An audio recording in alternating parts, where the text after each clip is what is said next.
Welcome to another edition of The Big Fat White Guy, and for today we're going to explain how to make Pininyang Manok. Now there are many names to that, whether it's Pininya or Pininyahang Manok. Now for what I know, and this is dependent on what I've heard from these two sisters, we used to own this pig farm in the 1980s, and we used to sell hogs to them for slaughter. So anyway, these two sisters who used to buy all most of our stocks in the pig farm, they said that it's a dish that's native to Marikina, which is a suburb of Metro Manila, and it's also close to San Mateo, where the pig farm was. Anyway, so they said that this dish is so well known in Marikina that every time that they have a fiesta, they always invite us, you see, for their fiesta parties. They would also have this dish served actually in the middle of the table. They serve it very proudly. So looking at the dish and see how it's made, so I learned how to make Pininyang Manok. And they also explained to me that the secret here is actually in the stewing. Now, one night actually, I brought the dish also to the hospital, but the problem was I was working the night before, and I'm working that night as well, and I'm working also for several nights, that it was impossible for me to just cook the dish and watch it, for about an hour or so, and then bring the dish with me. So I decided to sort of like modify the dish in the way it's cooked. So in other words, there's more than one way to skin a cat, figuratively. So with this one, I instead of stewing the dish on the stove, what I did was to put it in a le creuset, which is a French oven, and then I put it in the oven for about 350 degrees for about 2 hours or so. But that was a large bulk of chicken. In this episode, I will be explaining how to make Pininyang Manok in these two versions, which is the version traditionnel, or the traditional version, and also the version that I did when I brought the dish to the hospital. So anyway, I hope you like this episode, and well, let's start cooking. So the ingredients for Pininyang Manok would be the following. In both versions, I will be using the same ingredients. So just take note, I probably have the ingredients into two. First, we have chicken. This is more or less like 2 pounds each. So essentially, it's actually 4 pounds altogether. But for one half, I will be using 2 pounds here and 2 pounds there. Pineapple. This is more or less like chopped pineapples, about a fourth for each, without the stems. This is garlic, more or less like one head, and I'll be dividing this into two. This is ginger, more or less like a thumb size for both, so that will give it a very good flavor. Green chilies, the long ones. Okay, they're not as hot as the jalapeno, but just right enough to provide a spicy kick. And then you have your bay leaves. Probably I'll be using 2 leaves each. And then you have your salt and your pepper. Now note that the chicken has already been marinated in salt and pepper for about overnight or so.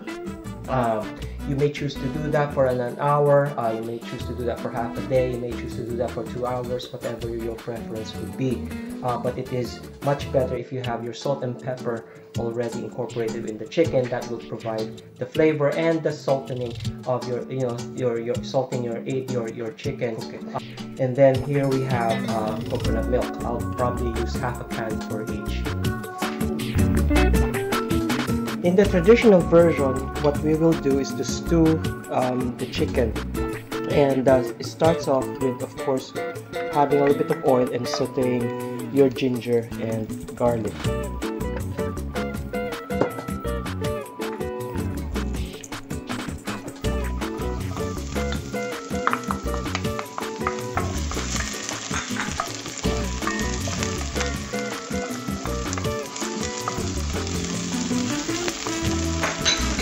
Once your ginger and garlic are both cooked and fragrant, now you add your chicken pieces.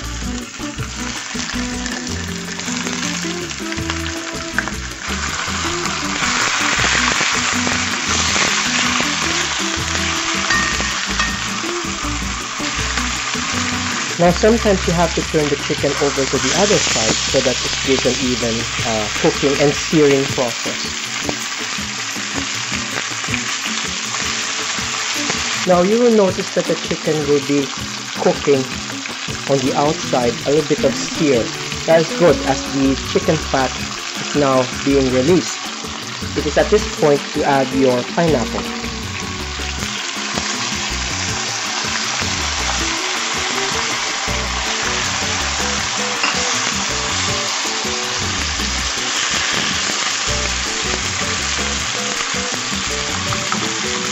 Lower the heat and cover a bit. This will help release the pineapple juices and would make also the pineapple a little bit soft, so that and gives it a little bit of a sear. This will give it more flavor, and then later on we will add both the chilies and the coconut milk and leave it to stew for about 30 minutes or so, depending on the chicken. After about a minute or so, here you can see that the pineapple is beginning to soften. There's more or less like liquids, pineapple liquids, with the chicken mixed in the oil and all that goodness. So at this point, we'll pour the coconut milk.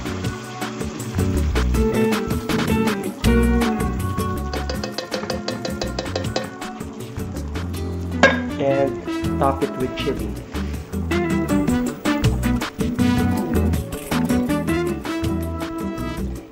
To cover this, I will lower the heat. In fact, this setting is the high burner setting. I'll be moving this over to that side so that it will achieve this version that we're using the French oven. So we have here a French oven on top of the stove. It's already hot, and I'm going to pour in some oil just for to saute a bit the garlic and ginger. So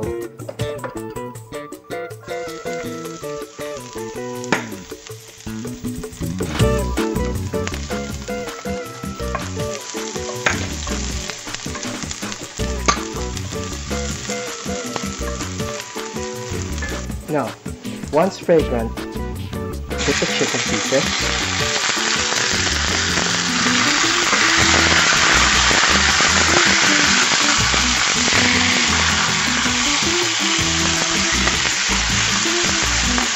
Don't forget to turn the chicken over to the other side so that it has an even cooking.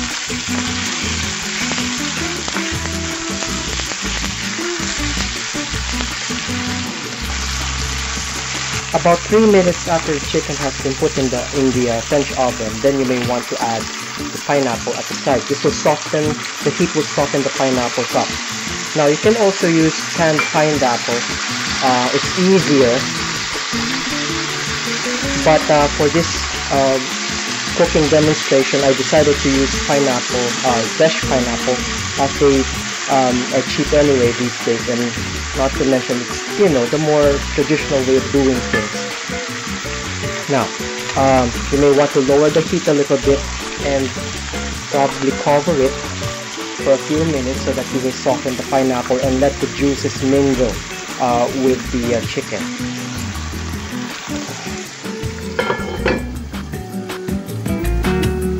About 2 minutes later, as you can see, the pineapple more or less has its juices mixing with the chicken. At this point, you add your coconut milk at the sides. You just spread them. Like a half, as I've said, half. And then put the chili on top. Turn off the heat. Cover And this setup is what you put in the oven for 350 degrees Fahrenheit. After 30 minutes of stewing or so, here, after removing the cover, you could see that it's stewing very well. And the chili has more or less become soft. So are the pineapple pieces, and the sauce is becoming thick. By the way, I put 2 or 3 pieces of bay leaves. I forgot to put the bay leaves, which I mentioned in the ingredients, but I forgot to put it prior to covering and stewing. Anyway, I put that in, and then I stewed it with the bay leaves, so that gives it more flavor too. Tasting it, it's good, but needs a little bit of salt. It's at this point that you may want to add a little bit of salt to your stew, and see, just to your own liking.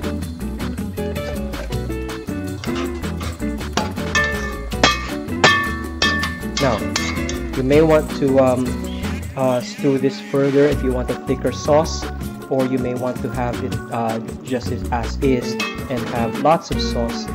Some people would like to have more of the coconut oils, and therefore they would like to have it a bit drier. Some people would like to have this the way it is. In both cases, you know, it's just a matter of personal preference. But this is how you make Pininyang Manok, the stew version.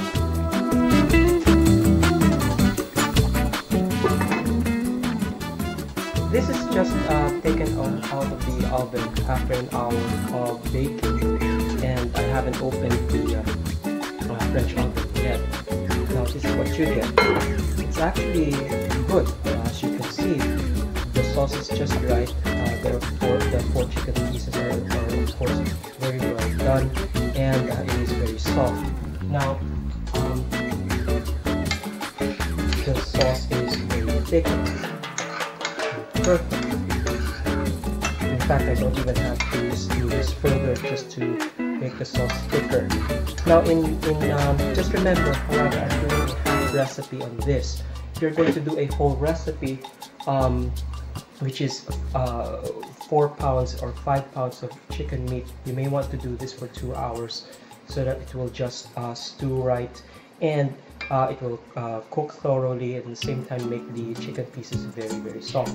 Again, I also forgot to put the bay leaves in the initial cooking process, so I added this during the baking. But you have to have bay leaves in order to provide that extra flavor, and at the same time removes the gaminess of chicken. Tasting it, it's just perfect, and so yeah. That's how you make Pininyang Manok in the Necrosay version, or the French oven version.